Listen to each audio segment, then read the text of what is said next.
banyak sekali kader Partai Demokrat ini yang mengundurkan diri. Mengundurkan diri karena apa? Ya karena menganggap bahwasannya AHY ini terlalu arogan. Banyak kader yang kecewa dengan kepemimpinan AHY yang dirasa ini tidak adil sama sekali bagi mereka.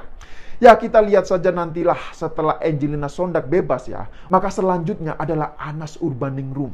Ya, buat Ibas dan Demokrat saat ini, bersiaplah menghadapi nyanyian-nyanyian Anas Urbaningrum.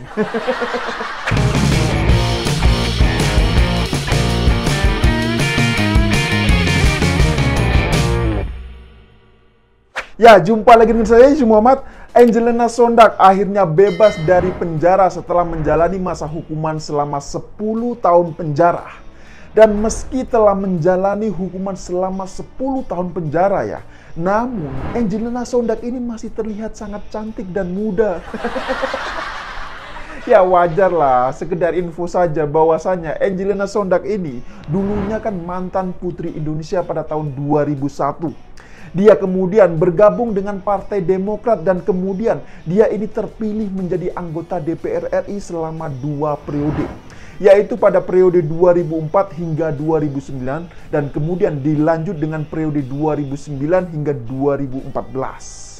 Ya, tapi sayangnya belum juga genap mencicipi periode keduanya ya. Angelina Sondag ini pun keburu ditahan oleh pihak Komisi Pemberantasan Korupsi atau KPK.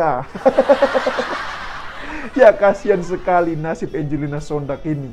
Jadi ya, tepatnya pada tahun 2012, Angelina Sondag ini ditahan oleh pihak Komisi Pemberantasan Korupsi atau KPK. Ya, ditahan karena apa ya? Karena terbukti terlibat dalam skandal korupsi yang sangat-sangat fenomenal pada saat itu. Yaitu skandal korupsi proyek Wisma Atlet Hambalang.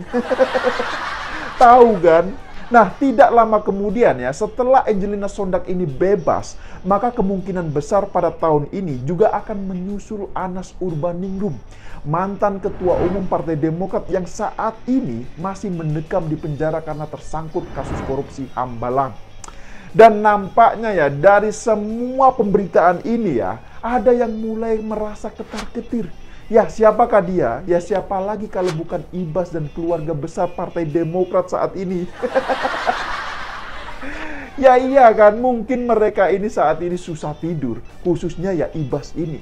Ya sekarang gimana nggak ketar-ketir coba? Wong dari sekian banyak yang sudah menjadi terpidana kasus korupsi, hanya nama Ibas yang selamat dari jeratan hukum coba. Lah ini kalau bukan ajaib, terus apa coba? Ya ajaib lah. Ya asal tahu saja banyak sekali kader Partai Demokrat yang tersandung dalam pusaran kasus korupsi Hambalang ini. Mulai dari nama Andi Malarangeng, kemudian Nazarudin, dan kemudian Angelina Sondag. Dan yang terakhir ini adalah Anas Urbaningrum.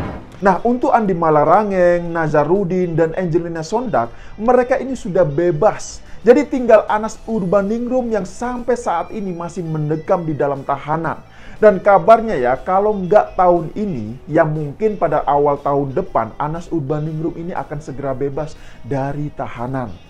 Nah, siapakah yang paling khawatir dan ketar-ketir jika Anas Urbaningrum ini bebas dari tahanan? Ya jelas Ibas dan keluarga SBY lah. Bener gak?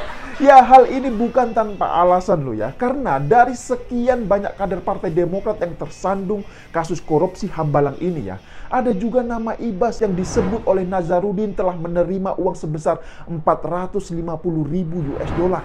Coba bayangkan, 450.000 US dollar itu bukan uang yang sedikit. Jadi uang itu adalah terkait dengan proyek Wisma Atlet SEA Games di Palembang. Dan uang sebesar itu diserahkan di hotel. Selain itu, Ibas juga disebut lagi oleh Nazarudin telah menerima uang sebesar 200.000 US dollar. Coba bayangkan, itu bukan uang yang sedikit. Nah, untuk yang 200.000 US dollar ini diserahkan di ruangan Ibas di gedung DPR RI. Tapi anehnya ya, meski begitu, nama Ibas masih tidak tersentuh oleh KPK. Bahkan diperiksa sebagai saksi pun ini tidak pernah. Lah ini kan ajaib sekali, bener gak? Memang luar biasa sekali Ibas ini. Padahal Anas Urbaningrum ini pernah menyatakan dengan tegas siap untuk membongkar dugaan keterlibatan Ibas dalam korupsi di beberapa proyek. Ya, tapi sayangnya pihak KPK ini masih belum berani untuk memanggil namanya Ibas. Ya, coba bayangkan sajalah dugaan korupsi yang menerima uang sebesar itu, tapi pihak KPK ini masih belum berani untuk memanggil Ibas coba. Ya, tapi biar lebih jelas ya, silakan disimak terlebih dahulu cuplikan video pernyataan Nazarudin terkait Ibas berikut ini. Uang aliran yang pertama kan niatnya untuk dikasih Hambalang, tapi karena Rosa nggak dapat Hambalang kan uang itu di-compare ke Wisma Atlet. Nilainya hampir 20 miliar. Salah satunya yang ke Alek Nurdin. Berapa tuh, Bang? Sekitar 1 miliar. Terus ada juga uang itu yang diserahkan di Kempensky $450.000 ke Mas Ibas. Mas Ibas ya. Ya, terus ada juga dijelaskan yang ke anggota DPR, ke Oli Dondo Kambe, Mirwan Amir, Mahyudin. Terus di mana aja menerimanya, di mana aja diserahkan, semuanya udah dijelaskan secara detail tentang Wisma Atlet. Jadi kalau ke Ibas itu selain ada uang Wisma Atlet, ada juga 200.000, ada juga yang diserahkan di ruangannya Mas Ibas di DPR. Terus ada juga soal proyek SKK Migas yang PT Saipem, bahwa itu miliknya Mas Ibas. Nah, gimana? Sangat-sangat jelas sekali kan pernyataan dari Nazarudin ini. Tapi meski begitu, Ibas sampai sekarang tetap tidak tersentuh oleh hukum, tidak tersentuh oleh KPK, tidak pernah dipanggil oleh KPK.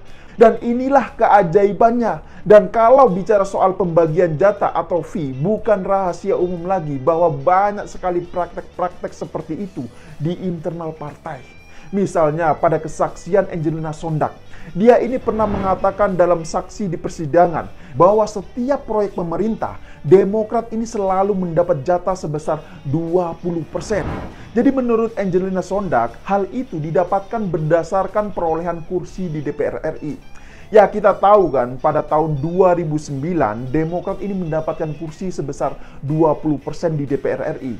Maka dari itu Demokrat ini berhak untuk mendapatkan jatah 20% dari setiap proyek dari APBN. Lah, ini kan luar biasa sekali. Namun demikian ya, menurut Angelina Sondak, jatah 20% itu untuk Partai Demokrat itu, ini tidak seluruhnya untuk partai. Tapi hanya sebesar 5% yang menjadi hak atau fee murni untuk Partai Demokrat. Nah, hal semacam ini sebenarnya bukan rahasia umum lagi. Jadi kita tunggu saja nanti saat Anas Urbaningrum keluar dari tahanan. Apakah akan ada kejutan dari Anas Urbaningrum untuk Ibas? Ya, sebab kalau dilihat dari rekam jejaknya ya, Anas Urbaningrum ini adalah pihak yang dulunya sempat berseteru dengan SBY. Jadi, perseteruan itu bermula sejak Anas Urbaningrum terpilih sebagai Ketua Umum Partai Demokrat dalam Kongres Bandung pada tahun 2010. Nah, asal tahu saja, pada saat itu SBY lebih menjagokan Andi Malarangeng ketimbang dengan Anas Urbaningrum. Nah, dari kedekatan emosional dan politik itulah mungkin yang membuat Andi Malarangeng masih mendapatkan tempat di Demokrat saat ini.